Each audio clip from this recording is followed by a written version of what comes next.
Hello, everybody. This is Mentour Lawyer, and I'm here to give you a brief update on several cases that I cover on all of my channels. We're going to start with the case of State of Florida versus Charles Adelson. In that case, which of course regards the murder of FSU law professor Dan Markel back in 2014, we have a case management conference coming up on August 25. That's on Friday of this week at 9 a.m. It is going to be televised again, and I'm planning to stream it that morning. So that's again August 25th at 9 a.m., and I will be there to stream the hearing. Next, we have the pretrial and the trial dates already set for that case. Of course, we're going to find out on Friday whether there's going to be any changes to it, but the pretrial is scheduled for October 20, 2023, and the trial itself is happening on October 23rd, 2023. So that's the general update for the case of State of Florida versus Charles Adelson. There has been not much happening on the docket, so we look forward to finding out whether the case is going to go forward as previously scheduled or not. All right, let's move on to the second case on the docket today, which is State of Florida versus Samantha Grantham. That has to do with the murder of Parth Patel. This happened a couple of years ago, and the murder happened actually near where I live. And the murder victim, Parth Patel, was a great young guy, had a master's degree already from FSU, was doing his own businesses, and he was shot to death in front of his parents at his parents' home while he tried to protect his parents. So Samantha Grantham had been charged as an accessory after the fact on the murder, and she also had other charges related to robberies of convenience stores. And that case was going to go to trial, but instead there's a plea agreement and there's going to be a plea hearing. The plea hearing will take place on October 2nd, 2023. So that's the update for State of Florida versus Samantha Grantham. The next update is State of Florida versus Sarah Boone, and that is scheduled currently to go to trial on October 2nd, 2023. However, there's some expected, developments in that case. The defense attorney, Mr. Bankwitz, finally had enough of Sarah Boone's letters, and he filed a motion to withdraw, which is pretty salty. And then obviously Sarah Boone sent a new letter to the court just a few days ago. And so at the end of this video, I'm hoping that I'll get to those two and I'll read it to you before we conclude this video. But the update is that October 2nd, 2023 date doesn't look good anymore because the defense attorney is going to withdraw. And my guess is either she's going to represent herself or she's going to have a new lawyer. And either way, I don't see this going to trial on October the 2nd, about a month and a half or so, maybe even less than a month and a half away. So no, I don't think that's going to go to trial as scheduled. And of course, by the way, the case against Sarah Boone has to do with the death of Jorge Torres, who was her live-in boyfriend. Now let's move on to the next case, State of Florida versus David Tronnes. That case remains on the docket and set for trial as previously scheduled. I didn't see anything happen on the docket that gets me worried.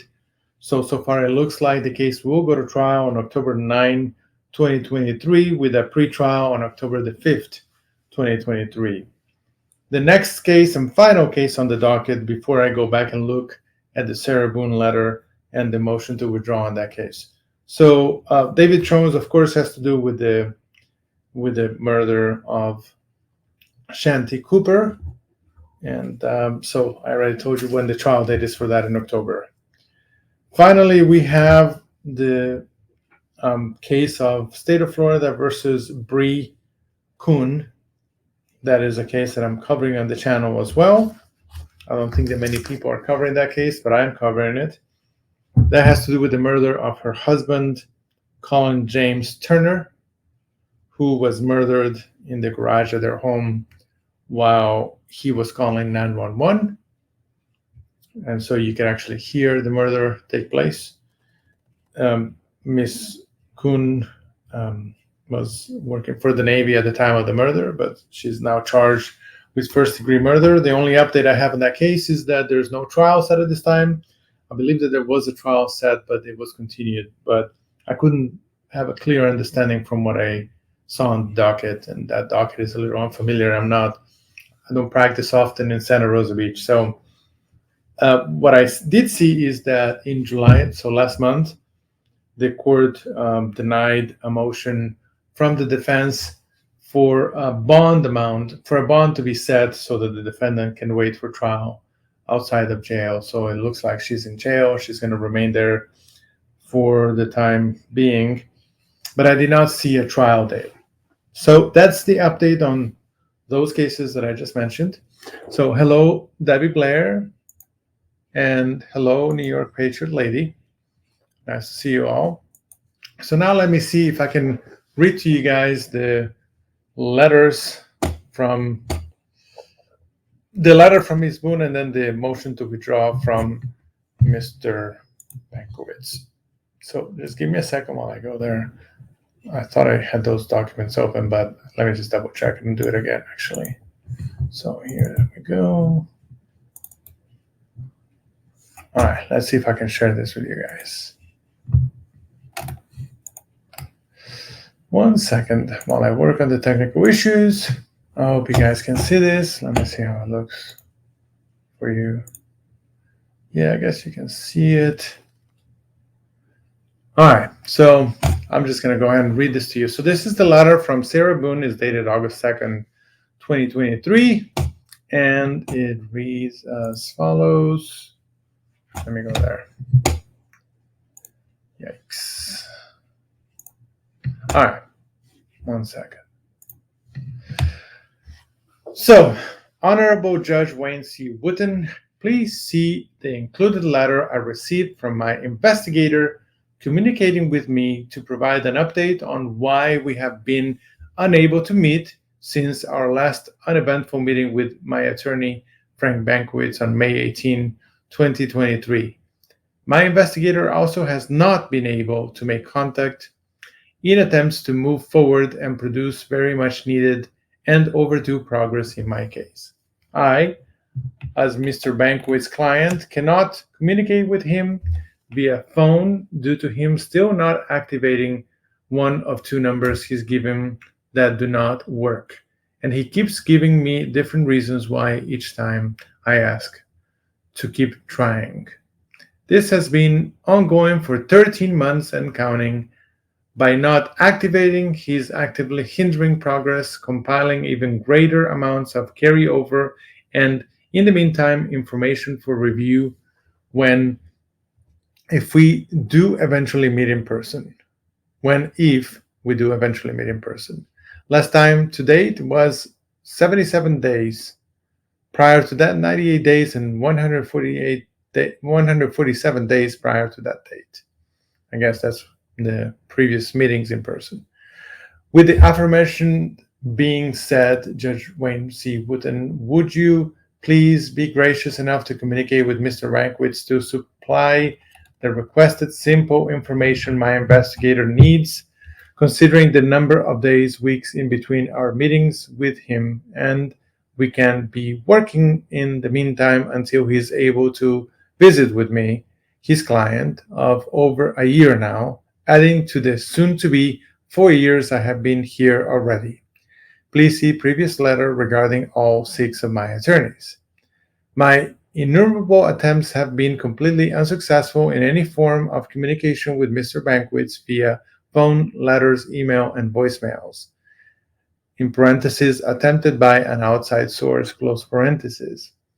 What else can I do, Your Honor? It seems my only hope is for a court date, which I'm included in, where my attorney's attendance is mandatory, and I can vie for his attention during the minutes beforehand while in the courtroom. I am sure all the allowed live cameras could provide footage of me doing so every time I don't want to waste any more time, and catch up in the courtroom is unfair and ridiculous. When can we have a real meeting? Please enable progress, Judge Wayne C. Wooten, not hinder. Justice system means we have to work together. I've got the whole world incorrectly against me already. As stated by my investigator, we're not at a loss without communication. As stated by my investigator, we are at a loss without communication in any form with Mr. Bankowitz. Thank you for your invaluable time. I'm grateful for your ethical awareness, fairness, understanding, and perspective. Activate the inactivity. Please, again, thank you. Actively seeking success in anything, Sarah Boone. And so here's a letter from, I like the name of this company, Prison Break Investigations. Cool name. So this is a letter sent from Billy Lane, Chief Investigator from Prison Break Investigations, to Sarah Boone. Says, Sarah, I have received your letter. I have made multiple attempts to contact your attorney, Mr. Bankowitz, since our meeting, but unfortunately, I have been unsuccessful. I'm not sure what is causing the issue. On May 22nd, 2023, I sent him an email requesting him to contact the jail so that I can have access to visit you and proceed with the mitigation process in person. Additionally, I sent 2 text messages to his phone on June 1st, 2023, and again on June 6, 2023, but received no response. Without a letter from the attorney sent to the jail, I am unable to visit you in person at the jail. I am at a loss until I can reestablish contact with Mr. Bankowitz. If you wish, you can write to me, and I will send a letter as soon as I am able to get in touch with him again. Billy Lane. All right, so now let's take a look at what Mr. Bankowitz had to say. I'm going to go ahead and open the motion to withdraw. So give me a second here. Let's see, I got to switch back to that. Here we go. All right. So let me read that to you guys now. So I want to make sure first that it's showing on camera. Yes, it is. I wish I could make it bigger, but for some reason the program that I opened it with, it's not. Let me see if I can try. All right, anyway, let me just go there and read it to you guys, and that's it.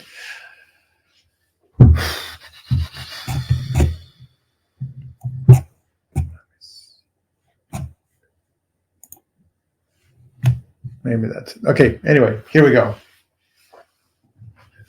Motion to withdraw as counsel. I'm going to skip the first paragraph. He's basically asking the court to allow him to withdraw from the case from any further representation of the defendant. And in support of the motion, he says as follows. On July 11, 2022, Mr. Bankowitz was appointed to represent the defendant in the above case. 2, due to irreconcilable differences which have arisen between Mr. Bankowitz and his client, Sarah Boone, Mr. Bankowitz will be unable to effectively and properly continue representing Ms. Boone in the case. I'm paraphrasing some of the stuff to make it clear for you guys. 3, Ms. Boone will not be satisfied with any attorney unless said attorney does not have a caseload and can dedicate his or her time solely to Ms. Boone's case. Well, that's his position on it, of course. And I understand that he's busy, but at the same time, she seems to be having issues communicating with him, so that's his side of the story.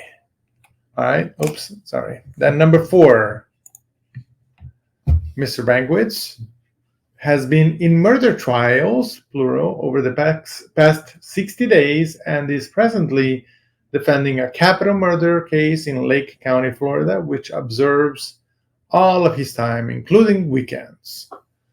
5, this is the interesting part. The best possible avenue is to have the defendant represent herself, as no attorney can satisfy her. So he's asking the court to allow him to withdraw. The court may grant the motion, may deny the motion. We'll see how it goes. But that's what's part of the docket now. So now we have a motion to withdraw, and we have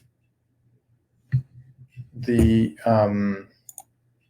court now is going to have to decide, is he going to let Mr. Banquets withdraw, or is he going to force him to continue in the case and resolve the differences between him and his client, Sarah Boone, or is Sarah Boone going to represent herself? In previous letters, she indicated that she is incapable to do so, that she recognizes she'll be better off with an attorney. So we'll see what's going to happen, but that's the update for all of the cases. I thank you guys for stopping by.